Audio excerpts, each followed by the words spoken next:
नमस्कार प्यारे साथियों, मैं अजीत स्वागत करता हूं आपके अपने प्यारे परिवार रोजगार विद अंकित पर। कैसे हैं आप सब लोग? आशा है बहुत अच्छे होंगे, स्वस्थ होंगे, लाजवाब होंगे।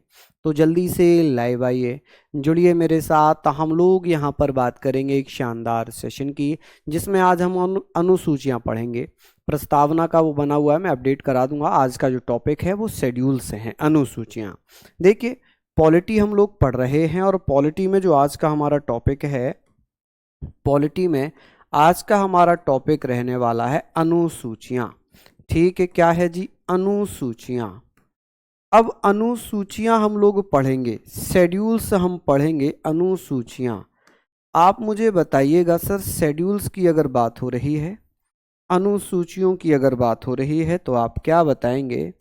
चलिए देखिए, अब अनुसूचियां हम पढ़ेंगे तो अनुसूचियां हैं क्या, क्या अंतर है शेड्यूल में और अनुसूचियों में, और आर्टिकल्स में क्या अंतर है। देखिए, जो आर्टिकल्स हैं, जो अनुच्छेद हैं, उनमें प्रावधान दिए हुए हैं, उनमें व्यवस्था दी हुई है, लेकिन अनुसूचियों में उनके विषय दिए गए हैं, उनके उनके एक्सप्लेनेशंस दिए गए हैं। जैसे कि अनुसूची 1 है, अनुसूची 1 में लिखा है कि संघ और उसके राज्य क्षेत्र, उनका नाम, उनका एरिया, उनका सब वर्णन किसमें है? अनुसूची 1 में। वैसे ही आर्टिकल 1 क्या कहता है कि भारत राज्यों का संघ होगा, जिसमें 28 राज्य और 8 केंद्र शासित प्रदेश होंगे।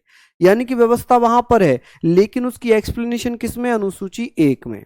ठीक है, समझ रहे हैं आप मेरी बात? चलिए, तो हम यहां पर बात करेंगे सर, ओरिजिनल कॉन्स्टिट्यूशन में, जो हमारा ओरिजिनल कॉन्स्टिट्यूशन है, ओरिजिनल कॉन्स्टिट्यूशन, आप मुझे बताइए जी, ओरिजिनल कॉन्स्टिट्यूशन यहां पर हम पढ़ने वाले हैं, ओरिजिनल कॉन्स्टिट्यूशन के बारे में हम पढ़ेंगे।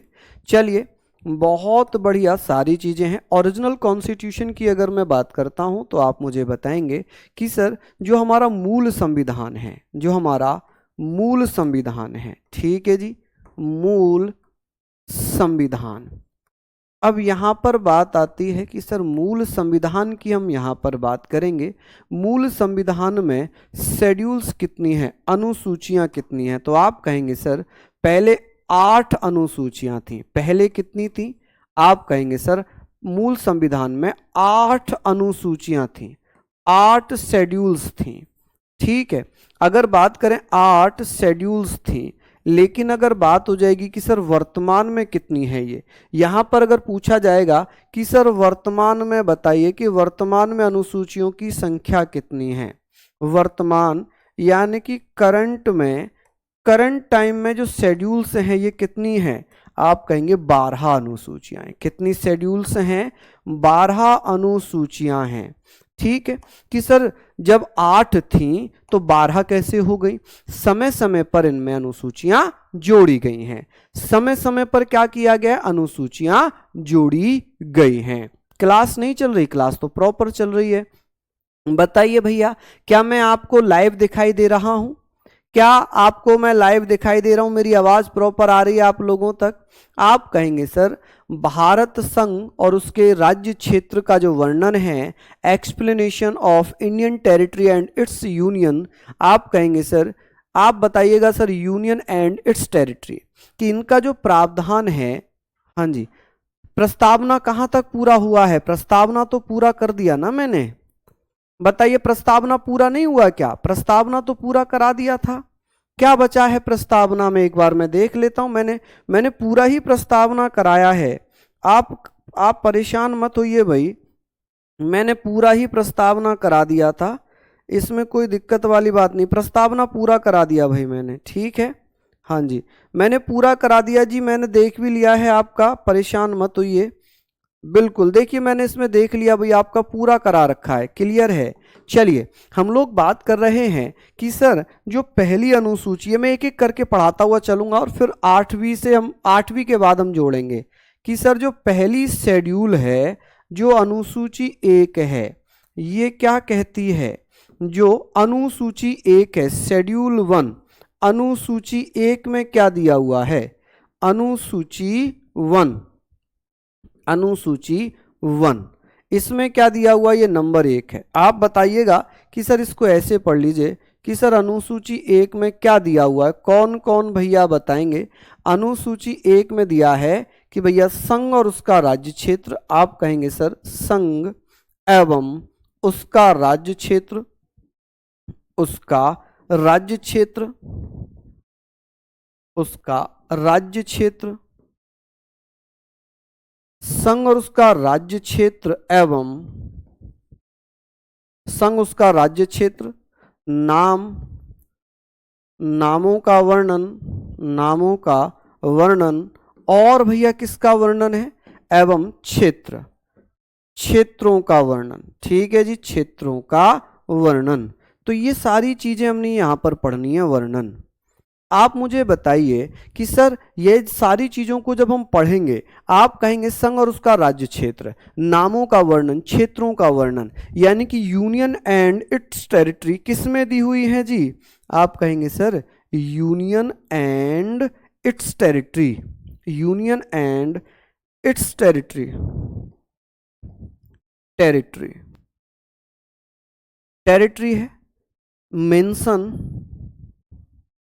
आप कहेंगे सर वर्णन, एक्सप्लेनेशन कह सकते हैं इसका भैया मेंशन, आप यहां पर लिखिएगा सर मेंशन द नेम्स,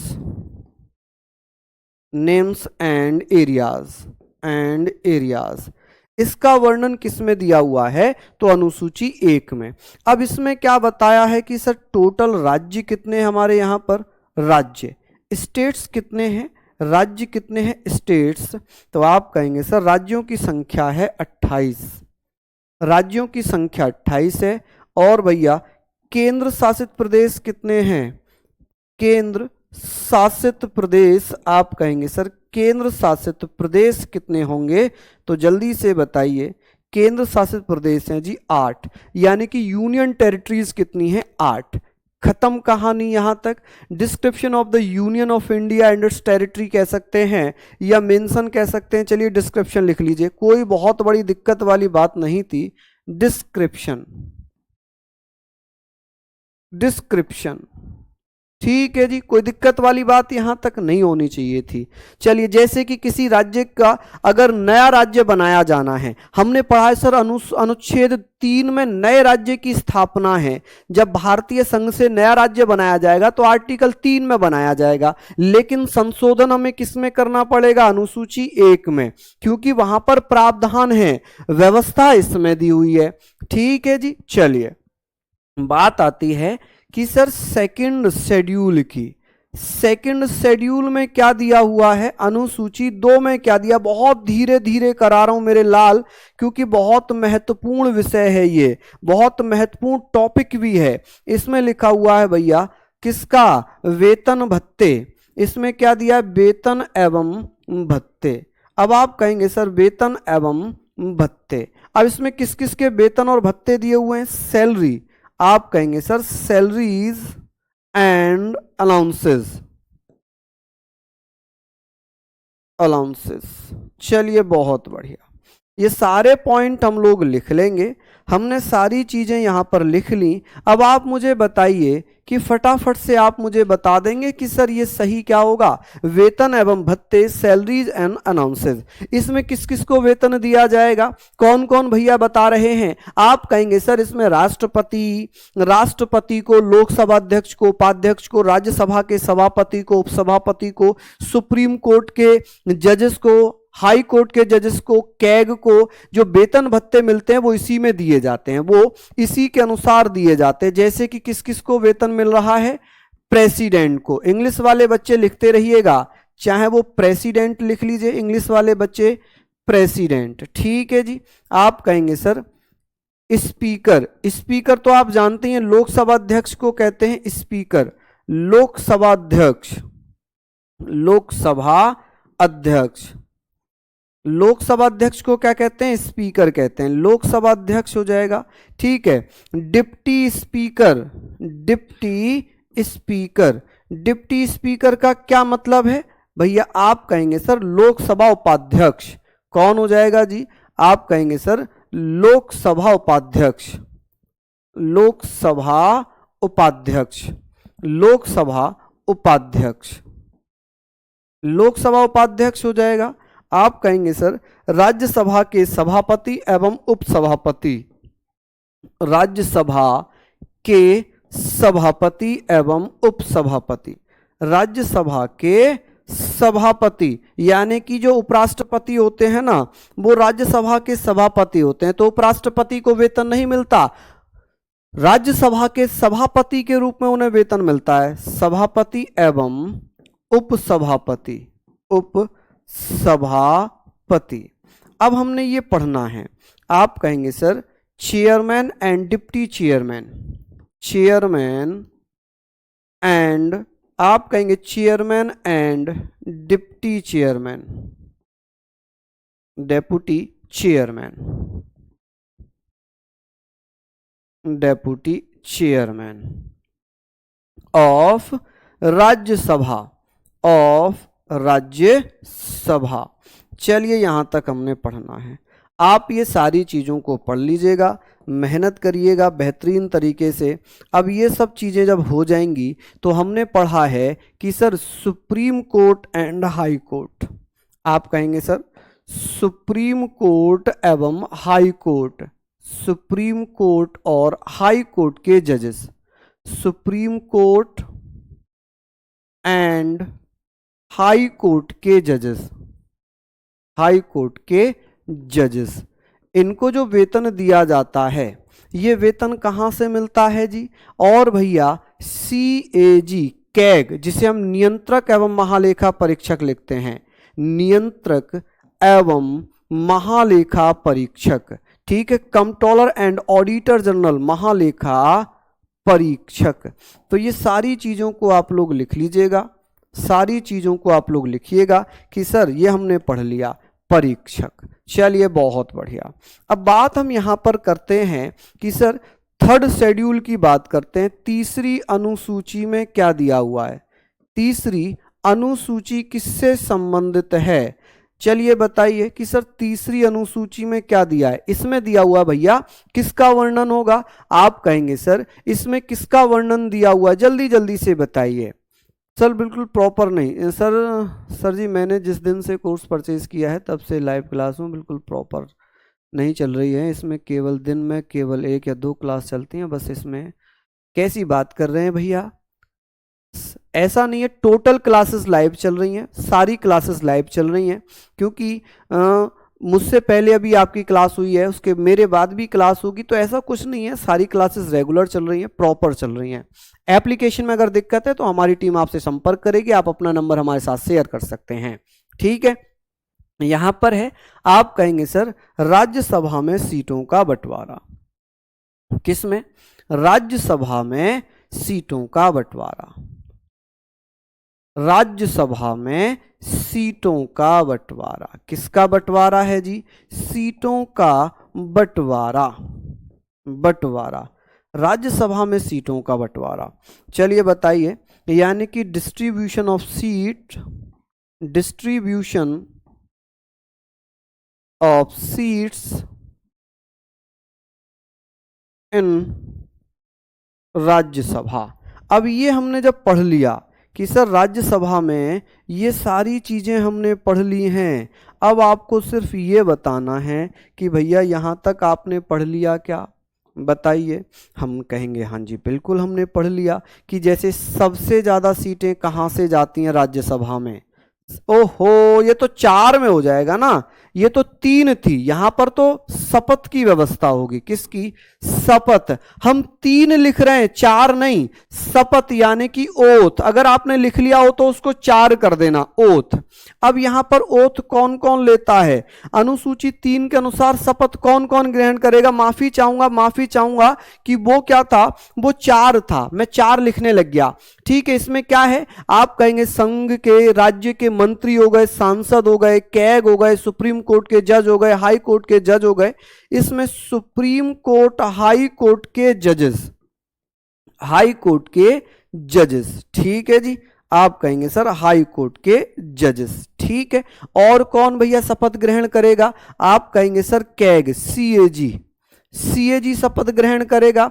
आप कहेंगे sir union and state minister, union को हम सेंट्रल भी कह सकते हैं। यूनियन यानी कि संघीय मंत्री, संघीय मंत्री, ठीक है जी, संघीय मंत्री।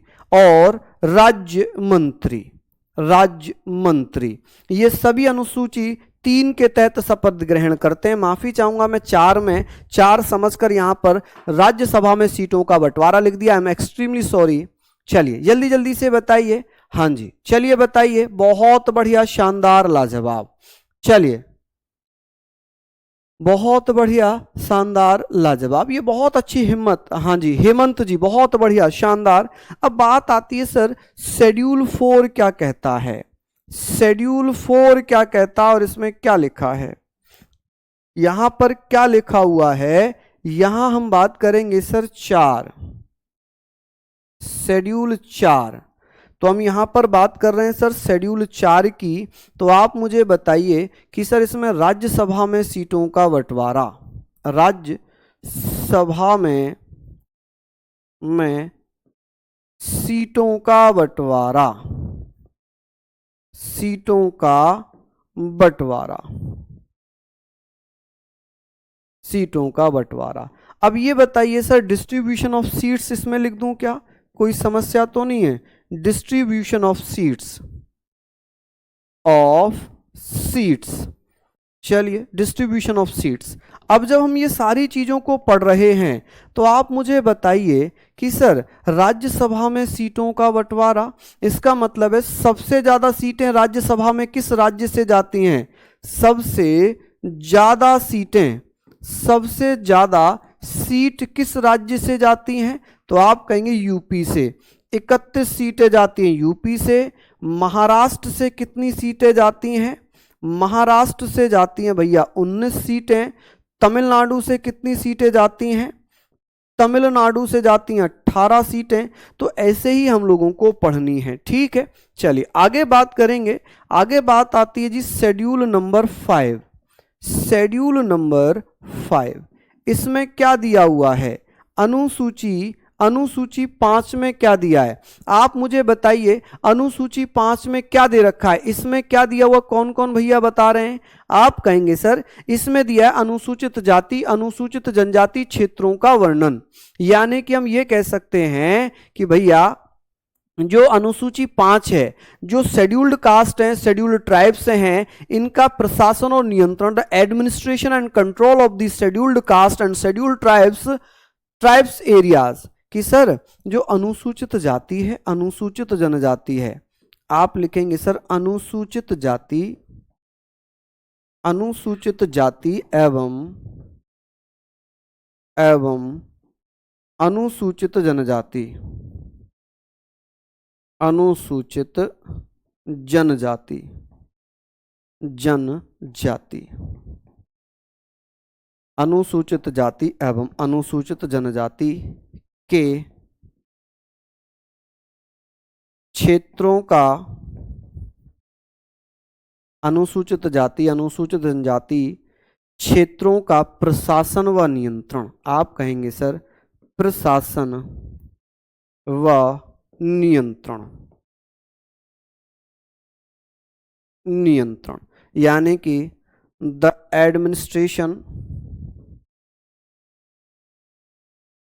Administration and control of scheduled castes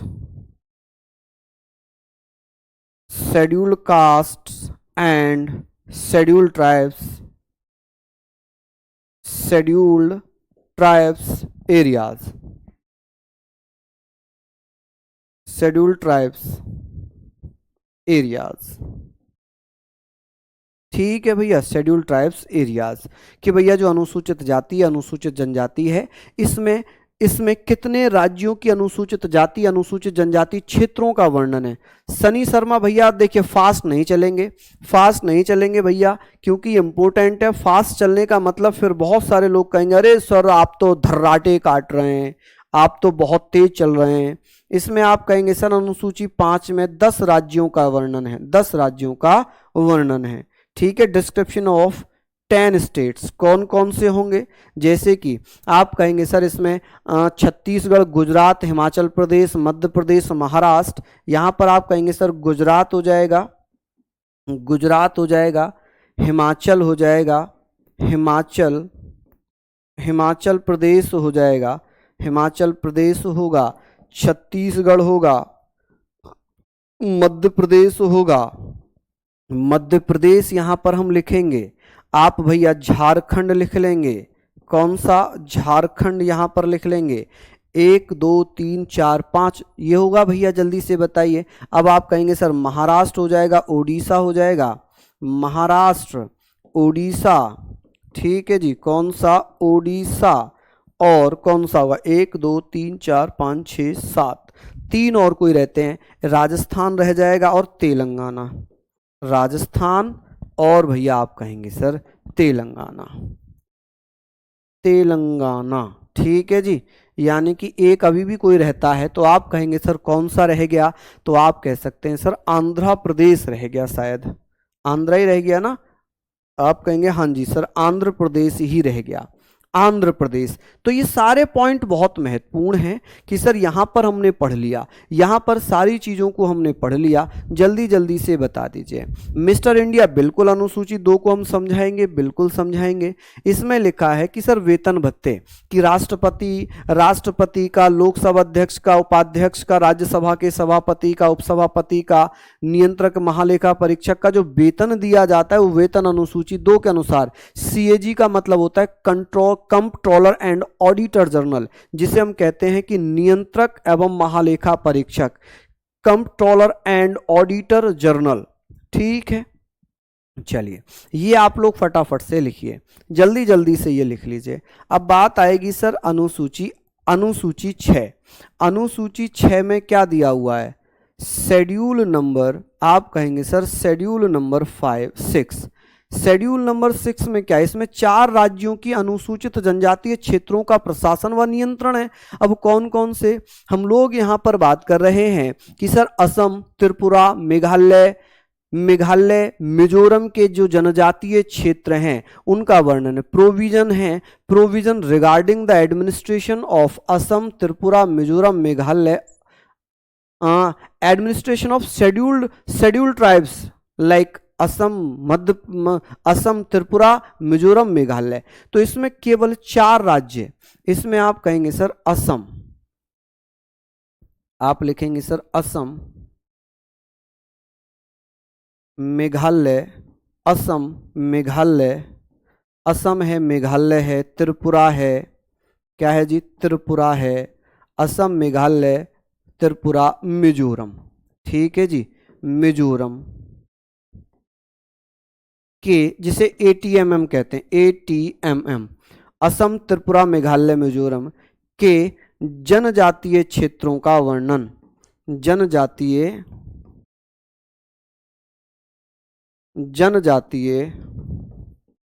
क्षेत्रों का, जनजातीय क्षेत्रों का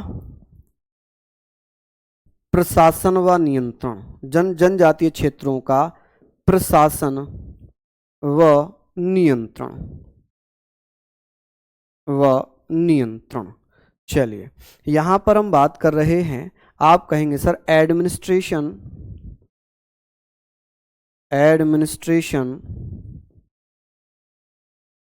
and control of the scheduled caste of control of the scheduled tribes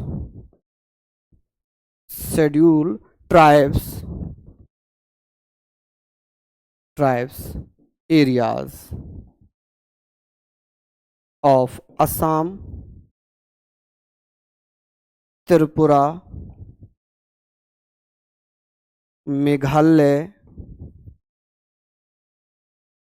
और भैया मिजोरम, ठीक है जी। ये आप लोग भैया लिख लीजिएगा। किसी को कोई समस्या वाली बात, किसी को कोई दिक्कत वाली बात है, जल्दी से मुझे बताइए।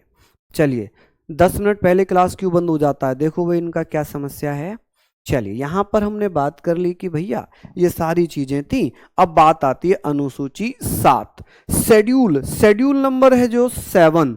देखिए भैया यहाँ पर अनुसूची 7 में क्या दिया हुआ है, अनुसूची 7 इसमें क्या दिया है जी।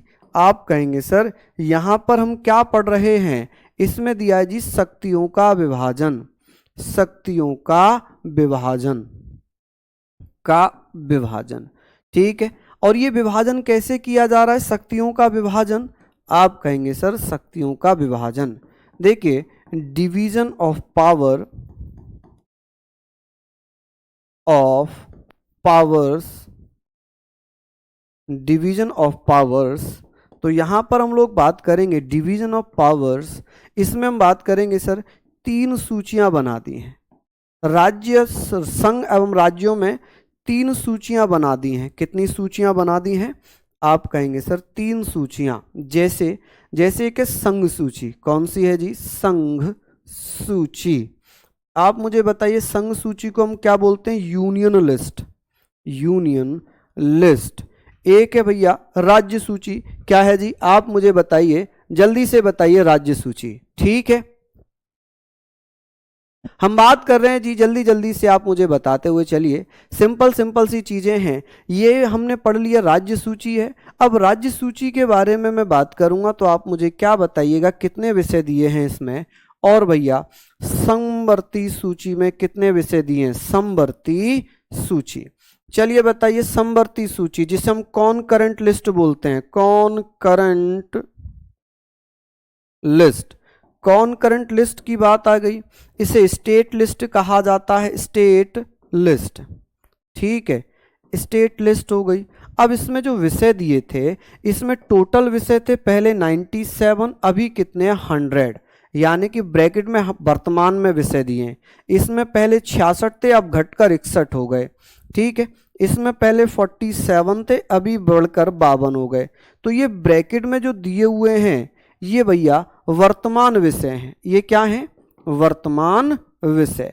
तो ये सारी चीजों को हम लोग लिखते हुए चलेंगे, क्या हो जाएगा यहाँ पर, वर्तमान विषय हो जाएगा, खत्म कहानी। यानी कि ये विषय का क्या मतलब है, सब्जेक्ट्स, कि किस में कितने सब्जेक्ट्स दिए हुए हैं, तो ये भी इंपॉर्टेंट बन जाती हैं चीजें। चलिए, तो यहाँ पर सब्जेक्ट्स हमने पढ़ लिए कि सर 7वीं अनुसूची हमने पढ़ ली। अब बात आती है 8वीं अनुसूची की।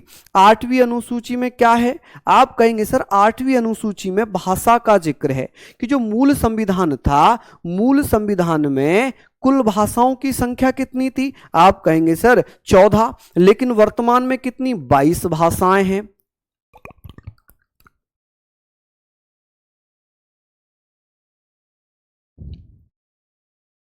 जैसे शक्तियों का विभाजन किस किस के मध्य है, केंद्र एवं राज्य, केंद्र एवं राज्य के मध्य है, राज्य।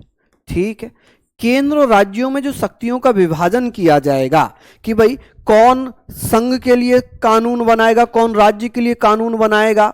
ठीक है, ये सारी चीजें हम लोग बात करते हुए चल रहे हैं।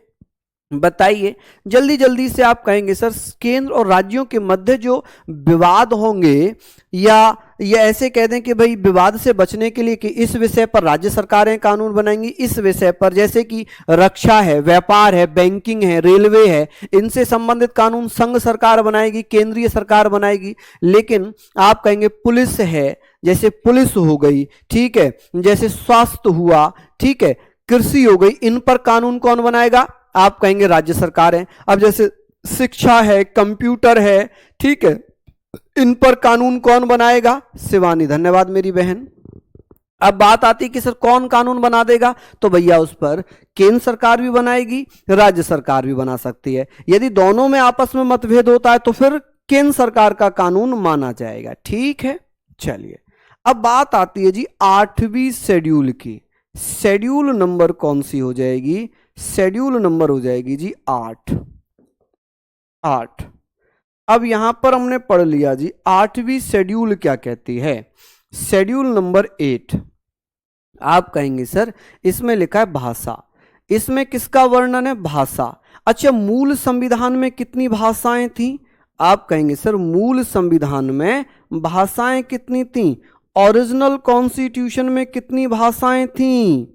ओरिजिनल, आप कहेंगे सर जो ओरिजिनल कॉन्स्टिट्यूशन था इसमें मूल भाषाओं की संख्या कितनी थी, बताइए जल्दी से। आप कहेंगे सर जो हमारा ओरिजिनल कॉन्स्टिट्यूशन था इसमें भाषाओं की संख्या कितनी है? आप बताएंगे इसमें 14 भाषाएं थी। कितनी भाषाएं थी? 14 भाषाएं। ठीक है। लैंग्वेजेस, कितनी लैंग्वेजेस दी हुई थी? 14 लैंग्वेजेस दी हुई थी। तो यहां पर हम बात करेंगे सर वर्तमान में कितनी है, वर्तमान में कितनी है? आप मुझे बताएं जी। वर्तमान में 22 भाषाएं हैं, 22 भाषाएं। चलिए बहुत बढ़िया, 22 भाषाएं हैं, लैंग्वेजेस हैं। तो ये सारी चीज़ों को आप लोग लिख लीजिएगा, लैंग्वेजेस हैं। चलिए 22 भाषाएं हो गई कि सर जल्दी जल्दी से बताइए कि भैया 15वीं भाषा कौन सी जोड़ी गई थी? 15वीं भाषा, तो आप कहेंगे सर 15वीं भाषा जोड़ी गई थी सिंधी। कौन सी थी? सिंधी। ये सिंधी लैंग्वेज कब जोड़ी गई थी? तो ये 21वां संविधान संशोधन हुआ है 1967 में। तो आप कहेंगे सर 21वें कॉन्स्टिट्यूशनल अमेंडमेंट एक्ट 1967 में एक 15वीं भाषा जोड़ी गई। कार्तिक गोस्वामी धन्यवाद माय डियर। चलिए बिल्कुल रिवीजन में कराऊंगा। हाँ जी सनी जी बिल्कुल, बहुत बढ़िया। चलिए बहुत बढ़िया। एकता, सिंधी। सिंधी का मतलब है कि सिंधी जो 15वीं भाषा है ये कब जोड़ी गई थी? ये जोड़ी गई है 21वें संविधान संशोधन के द्वारा। कब जोड़ी गई है? 21वें संविधान संशोधन के द्वारा। उसके बाद भैया नेपाली जोड़ी जाती है। नेपाली, मणिपुरी, आप कहेंगे सर मणिपुरी, और कोंकणी। कौन सी? कोंकणी। ये कब जोड़ी गई हैं? कोंकणी। तो इसको काउंट ऐसे करेंगे 15, 16, 17 और 18। नमक, ये नमक कब जोड़ी गई हमारे संविधान में? तो ये जोड़ी गई थी 71वें कॉन्स्टिट्यूशनल अमेंडमेंट एक्ट 1992 के द्वारा। उसके बाद 4 भाषाएं जोड़ी गई हैं। बोडो डोगरी, मैथिली और संथाली। आप कहेंगे सर ये 4 भाषाएं कब जोड़ी गई थीं? ये 92वां कॉन्स्टिट्यूशनल अमेंडमेंट एक्ट हुआ था 2003 में। तो कुल मिलाकर देखिए 15, 16, 17, 18, 19, 20, 21, 22। तो टोटल भाषाओं की संख्या कितनी हो गई? 22। चलिए ये हो गई 22। अब मैं एक नोट और आपको लिखवाना चाह रहा हूं, और वो आप लोग लिखिएगा। चलिए यहां पर आप लोग लिखिएगा। देखिए इसमें मैं आपको लिखवाने का प्रयास करूंगा कि सर शास्त्रीय भाषाएं कितनी है वर्तमान में? आप कहेंगे सर शास्त्रीय भाषाएं। चलिए क्लासिकल लैंग्वेज आप बताइए, शास्त्रीय भाषाएं कितनी है? क्लासिकल, आप कहेंगे सर क्लासिकल लैंग्वेजेस कितनी होंगी? जल्दी जल्दी से बताइए लैंग्वेजेस। तो आप कहेंगे सर कितनी हो जाएंगी? 5 पहले थी या 6 थी? तो भैया वर्तमान में 11 हैं, यानी कि 6 पहले थी, 5 2024 में जोड़ दी, 11 हो गई। तो कौन कौन सी है? आप कहेंगे सर तमिल है। तमिल शास्त्रीय भाषा बनी थी 2004 में। ठीक है। संस्कृत है। संस्कृत शास्त्रीय भाषा कब बनी थी? आप कहेंगे 2005 में। ठीक है। कन्नड़ है। कन्नड़, आप कहेंगे सर कन्नड़ कब बनी थी? 2008 में। कब? 2008 में। इसके साथ साथ तेलुगु कब बनी? 2008 में। और भैया इसके साथ आप कहेंगे सर ओडिसी, जो पहले उड़िया हुआ करती थी ये बन गई ओडिसी। ओडिसी कब बन गई भैया? आप कहेंगे सर मलयालम बनी होगी। चलिए बताइए कि सर मलयालम कब बनी? 2014 में। ठीक है। चलिए ये सारी चीजें हमने यहां पर बात करनी है। आप कहेंगे सर ओडिसी 2013 में। आप कहेंगे सर ओडिसी कब बनी थी? ये बनी 2013 में। और भैया मलयालम 2014 में। कब बन गई जी मलयालम? आप कहेंगे सर मलयालम बन गई 2014 में। ठीक है। चलिए बहुत बढ़िया, शानदार। हाँ जी बहुत बढ़िया। आगे चलते हैं, यहां तक तो हमने करी। यहाँ तक हमने पढ़ लिया। तो मलयालम 2000, देखिए थोड़ा सा यहाँ पर मैं करेक्ट करना चाहूँगा, मैं यहाँ पर थोड़ा सा करेक्ट करना चाहूँगा, आप लिखिएगा। देखिए इसको मैं यहाँ लिखता हूँ, थोड़ा सा करेक्शन करूँगा। मलयालम जो है ना, मलयालम ये 2013 में शास्त्रीय भाषा बनी थी, 2013 में। और ओडिसी जो है वो 2014 में, ओडिसी 2014 में शास्त्रीय भाषा बनी। चलिए अब बात आती है कि सर 2024 में कौन कौन सी भाषाएं शामिल की गई थी। तो 2024 में प्राकृत भाषा जुड़ गई, ठीक है, प्राकृत जुड़ गई, असमिया जुड़ गई, असमिया जुड़ जाती है, बांग्ला जुड़ जाती है, बंगाली जिसे कहते हैं, बंगाली या बांग्ला, आप कहेंगे सर बंगाली ही लिख देता हूं कि बंगाली जोड़ दी गई या बांग्ला जोड़ दी गई, ठीक है। प्राकृत, असमिया, बंगाली, मराठी और एक कोई और थी, एक कौन सी थी आप कहेंगे सर, एक थी पाली। कौन सी भाषा थी? पाली। तो ये भैया 1 2 3 4 5, तो कुल मिलाकर 6 ही हो गई, 5 ही हो गई। अब एक चीज और मैं यहां पर जोड़ता हूं कि सर ऐसी कौन कौन सी भाषाएं हैं जो द्रविड़ परिवार की भाषाएं मानी जाती हैं। आप कहेंगे सर द्रविड़ परिवार की भाषा कौन कौन सी हैं, द्रविड़ परिवार में कौन कौन सी भाषा आती हैं। तो आप कहेंगे सर मराठी, तेलुगु, तमिल। आप कहेंगे सर मराठी, तेलुगु, तमिल, और एक और आती है, आप कहेंगे सर कन्नड़ और मलयालम। कौन सी? कन्नड़ और मलयालम, चलिए तो यहाँ तक हमने ये सारी चीज़ें पढ़ ली कि सर ये बहुत अच्छी चीज़ें हैं, ये बहुत बेहतरीन चीज़ें हैं। सीए का मतलब होता है कॉन्स्टिट्यूशनल अमेंडमेंट, ठीक है। सीए का मतलब लिख दूं, ये जो सीए मैंने लिखा है ना, संविधान संशोधन, constitutional amendment, constitutional amendment act, ये शॉर्ट में लिख दिया था मैंने, संविधान संशोधन। क्या है ये हिंदी में? संविधान संशोधन अधिनियम,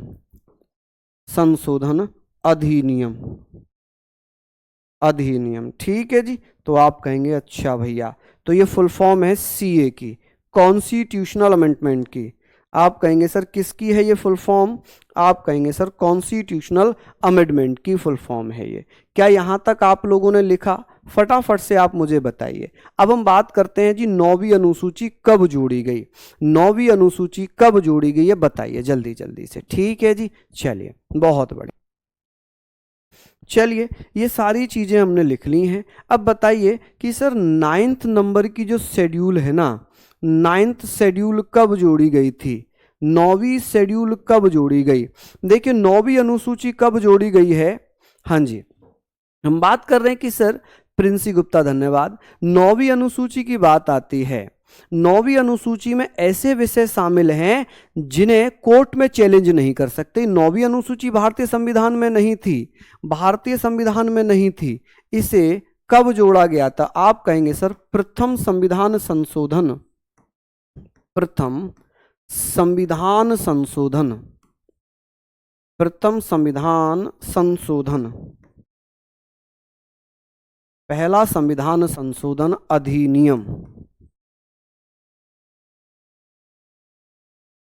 पहला संविधान संशोधन अधिनियम, पहला संविधान संशोधन अधिनियम 1951 द्वारा जोड़ी गई, द्वारा जोड़ी। कि सर कब इसको जोड़ा गया है, 9वीं अनुसूची कब जोड़ी गई थी? तो पहले संविधान संशोधन अधिनियम द्वारा जोड़ी गई थी और इसमें भूमि सुधार से संबंधित विषय हैं। भूमि सुधार, आप कहेंगे sir land reform, land reform, land reform की बात यहां पर आ गई। आप कहेंगे सर लैंड रिफॉर्म की बात यहाँ हो गई। तो जल्दी जल्दी से आप लिख लीजिए कि सर भूमि सुधार। अब इसमें जो विषय दिए हुए हैं इसमें 284 विषय हैं, ठीक है, 284 सब्जेक्ट्स हैं, ठीक है, विषय दिए हुए हैं। और ये ऐसे विषय हैं जिन्हें कोर्ट में चैलेंज नहीं कर सकते विषय। आप कहेंगे सर इन विषयों को कोर्ट में चैलेंज नहीं कर सकते। समझ गए आप लोग, इन्हें कोर्ट में चैलेंज नहीं कर सकता, कोई भी व्यक्ति इन्हें कोर्ट में चैलेंज नहीं कर सकता है। चलिए बहुत बढ़िया, शानदार। तो ये सारे पॉइंट हम लोगों ने लिख लिए हैं, सारी चीजें हम लोगों ने लिख ली हैं। चलिए बताइए किसी को कोई दिक्कत? आप कहेंगे सर ये तो बहुत अच्छी चीजें हो गई कि इन्हें कोर्ट में चैलेंज नहीं किया जा सकता। आप कहेंगे सर कोर्ट में चैलेंज नहीं कर सकते, चैलेंज नहीं कर सकते कि भैया इनको लेकर कोर्ट में चैलेंज नहीं किया जा सकता। ठीक है, अभी हमारी बच रही है 10, 11, 12, इनको हम कल कंटिन्यू करेंगे। सर बिल्कुल तनु, अगर ऐसा कोई क्वेश्चन होगा मैं ज़रूर आज देख लूँगा, वैसे मैं सभी को रिप्लाई करता हूँ टेलीग्राम में भी। ठीक है, अगर होगा तो मैं ज़रूर उसमें आपको रिप्लाई करने का प्रयास करूँगा। आसिफ हाँ जी, अल्फिसा जी धन्यवाद, अल्फिसा अंसारी जी बहुत बहुत धन्यवाद। मिलते हैं फिर आप लोगों से। अभी 3 बजे दिल्ली पुलिस का प्रैक्टिस सेट है, आप चाहें तो रिवीजन के तौर पर उसको ले सकते हैं। बहुत अच्छे से सारी चीज़ें मैं करा रहा हूँ, सारी चीज़ों को डिटेल में पढ़ा रहा हूँ और ये वो बेहतरीन चीज़ें हैं जो आपके लिए इम्पोर्टेंट है। और करा दूँ? चलिए बिल्कुल करा देता हूँ जी, आप चाहते हैं तो बिल्कुल करा देता हूँ, परेशान मत होइए।